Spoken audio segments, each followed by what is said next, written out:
Səyyaf həkimin qanunsuzluğu, özbaşınalığı barəsində sübutları təqdim etmədən öncə xalqıma, millətimə öz təşəkkürümü, minnətdarlığımı bildirirəm ki, son videomu bəyənib paylaşdılar. Bültenində bir gün xəstəxananın sərfi var idi. 4 ayda bülteni ala bilmirdim. O bir gün məsələsini 4 ayda həll eləyə bilmirdilər. Amma şikayətimdən sonra 4 aya düzəlməyən bir məsələ cəmi 2 günə düzəldi. Öz təşəkkürümü bildirirəm Əhməd həkimə, Əmir həkimə, Zaur həkimə, yəni hər birindən razıyam. Amma ki, bir faktı, səyyaf həkimin qanunsuzluqları barəsində bir faktı sizin nəzərinizə çatdırım. Bu mənim təzəlicə ağ xət əməliyyatı keçirtmişəm. Bu mənim bültenimdir. Bu özüm xəstəxanaya təqdim eləmirəm ki, içində faktları aradan qaldırmasınlar. Qanunla yanvar ayının 30-una qədər olan bültenim yanvar ayının 28-də mənə zəng gəlir ki, yanvar ayının 24-dən sən bültenini ləğv edir. Həkim, sən bunu necə ləğv eləyə bilərsən? Başıma dönüm. Qanunla, yəni mən Səhiyyə Nazirliyinin pesatından, imzasından istifadə eləmək hüququna malik deyiləm. Yəni bu qanunla əlimdə sənəd var ki, yanvar ayının 30-una qədərdir. Bağlıysan 28-dən bağla. Yəni 24-dən bağlasan avtomatik idarədə mənə töhmət veriləcək. Sual çıxacaq ortaya. 24-dən bültenin ləğv edilib 4 gündə niyə işə çıxmısan? Yazın, alın izahatın.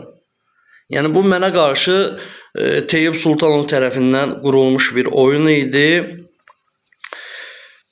Həkimə heç nə demədim, demə olsun həkim. Və araşdırma apardım. Araşdırmam nəticəsində məlum oldu ki, sən demə bizim idarənin müdürü Teyyib Sultanov tərəfindən səyyaf həkimə tapşırıq verilib ki, təcili şəkildə rəhmani bülteni ləğv eləməlisən. O da baş üstə deyib, sırazı mənim bültenimi qanunsuz şəkildə ləğv edib. Teyyib Sultanovun bir sözü yadıma düşdü. Azərbaycanda sistem başdan ayağa xarabdır. Düzdür. Belə baxıram ki, Teyyib Sultanovun sözündə qismən həqiqət var. Həqiqətən də sistem xarab olmamış olsaydı, mənim qanunla 30-una qədər olan bültenim yanvarın 28-də mənə xəbər edilərək 24-də ləğv edilə bilməzdi. Düzdür, bir yana baxanda bu bizim qürur verici bir haldır ki, bizim su idarəsinin mavini xəstəxana direktorudur. Yəni, həqiqətən də qürur verici haldır. Amma istəməzdi, bu qanunsuzluğun olsun, qanun yollarının olsaydı daha gözəl olardı. Səyyaf həkim barəsində bir faktı da nəzərinizə çatdırım. Qalan faktları sonradan bir-birisi eləyəcəm. Xəstəxanada kanalizasiya çəkilib. Dövlət büdcəsindən külli miqdarda pul ayrılıb orası.